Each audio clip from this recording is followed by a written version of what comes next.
Salut le Toy Game, bienvenue dans cette nouvelle vidéo. Aujourd'hui on va passer en revue un robot très cool puisque c'est un Transformers et plus précisément un Perceptor. Allez bim, générique.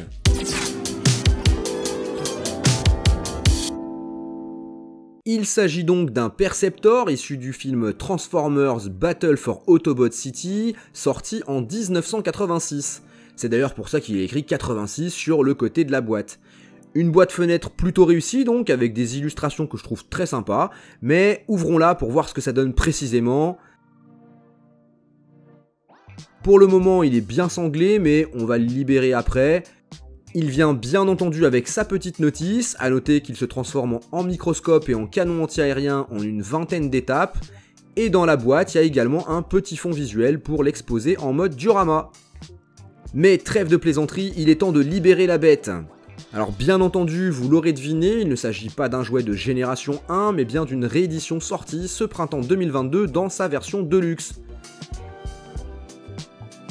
Première impression en main, c'est évidemment du full plastique, mais ça a l'air plutôt de bonne facture. Par contre, les couleurs, surtout le bleu d'ailleurs, sont un peu moins prononcées que sur les visuels que j'ai aperçus lors de l'achat. Je le voyais un peu plus en coloris Optimus Prime.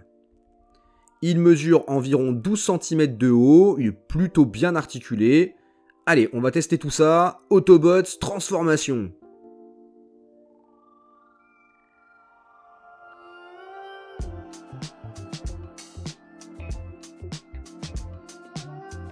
Et voilà la version microscope. Bon, je suis peut-être pas doué, mais déjà je trouve le résultat plutôt moyen. On va voir ce que ça donne dans sa deuxième forme.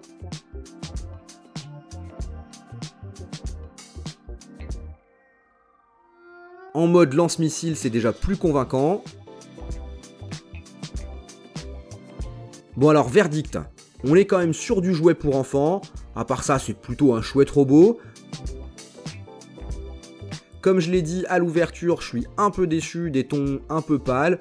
Je trouve le mode microscope pas dingo. Mais bon. Pour finir sur une note positive, je dirais que c'est quand même du plastoc de bonne facture, que ça se transforme bien et que le fait d'avoir le choix entre deux types de transformation quand il n'est pas en mode robot, c'est plutôt cool. En plus, il est assez bien articulé et facile à transformer, donc ça conviendra aussi bien aux petits qu'aux grands. Autre point positif, mais ça c'est vraiment une question de goût, j'aime beaucoup sa tête. Globalement, c'est quand même plutôt positif, mais je suis pas dupe, je sais que c'est son côté rétro bien foutu qui fait que je le kiffe. Et oui, je vais pas bouder mon plaisir, je suis quand même content qu'il rejoigne une de mes étagères.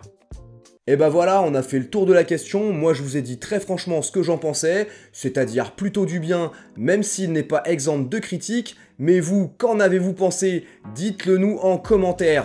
Tant que vous y êtes, n'oubliez pas de laisser un petit like, et surtout si vous n'êtes pas abonné, bah qu'est-ce que vous attendez? Vous pouvez aussi nous suivre sur les réseaux sociaux, je crois qu'on est partout maintenant, Twitter, Facebook, Instagram, TikTok, etc. Mais surtout, si vous voulez manger de l'actu jouet au quotidien, une seule adresse, le site toygame.fr. Tous les liens sont dans la description. En attendant la prochaine vidéo, je vous souhaite bon jeu et surtout n'oubliez pas, le Toy Game, c'est vous.